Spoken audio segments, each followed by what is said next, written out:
అండి, welcome back to our channel Telugu kitchen. ఈరోజు మన కిచెన్లో మనం చేసుకోబోయే వంట ఏంటంటే టమాటో చట్నీ. చాలా సింపుల్గా టమాటోలు పచ్చిమిరపకాయలు మాత్రమే వాడి చాలా టేస్టీగా ఉండే చట్నీ రెడీ చేసేసుకుందాం. ఇప్పుడు టమాటాలు మనం కడిగి పెట్టుకున్నాం కదా, నేను ఒక 6 టమాటాలు తీసుకున్నాను. మీ చట్నీకి తగినన్ని మీరు తీసుకోవచ్చు. వీటిని ఇలా రెండుగా కట్ చేసుకొని కొన్ని వాటర్ తీసుకున్నాను చూడండి. కొన్ని మునిగేంత వాటర్ ఉంటే సరిపోతాయి, ఎక్కువ అవసరం లేదు. ఇవన్నీ కట్ చేసి టమాటాలు పచ్చిమిరపకాయలు ఇందులో వేసేసుకుందాం. ఇవేంటంటే ఈ చట్నీ మనం దోశ, ఇడ్లీ, ఊతప్పం, పొంగనాలు వాటిలో తినొచ్చు అనమాట. నేను పొంగనాలు చేసి చూపిస్తాను ఇప్పుడు దీని కాంబినేషన్గా. చాలా టేస్టీ ఉంటుంది, ఒకసారి ట్రై చేయండి. చాలా సింపుల్గా అయిపోతుంది.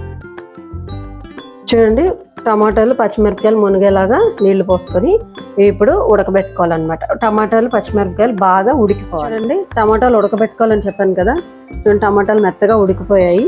ఇట్లా వాటర్ అయిపోయే వరకు, టమాటాలు మునిగే వరకు వేసుకున్నాం. అవి ఉడికిపోతే సరిపోతుంది అనమాట. ఇంక దీంట్లో ఏం వాటర్ వేయక్కర్లేదు.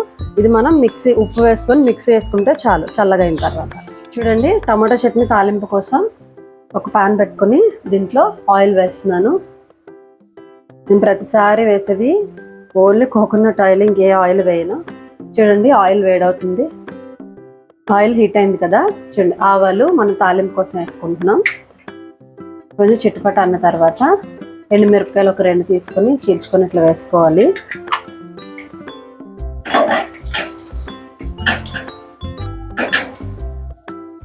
తర్వాత కరివేపాకు, ఇది కూడా వేసేసుకున్నాం.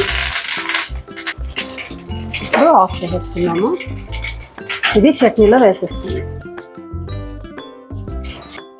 చూడండి, తాలింపు వేసుకున్నాం కదా, తాలింపు మొత్తం మనం దీంట్లో వేసేసుకున్నాం.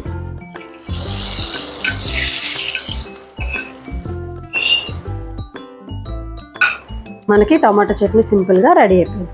చట్నీలో మనం ఏం వేసాం గుర్తుంది కదా, టమాటాలు, పచ్చిమిరపకాయలు, ఉప్పు తప్ప ఇంకేమీ వేసుకోలేదు. చాలా సింపుల్, చాలా బాగుంటుంది. ఇది హోటల్ స్టైల్ అనమాట. హోటల్ వాళ్ళు ఎక్కువ ఇంగ్రీడియంట్స్ వాడకుండా ఇలాగే చేస్తారు. ఈ వీడియో కనుక నచ్చినట్లయితే లైక్ చేయండి, షేర్ చేయండి, నా ఛానల్ సబ్స్క్రైబ్ చేసుకోండి. Thank you.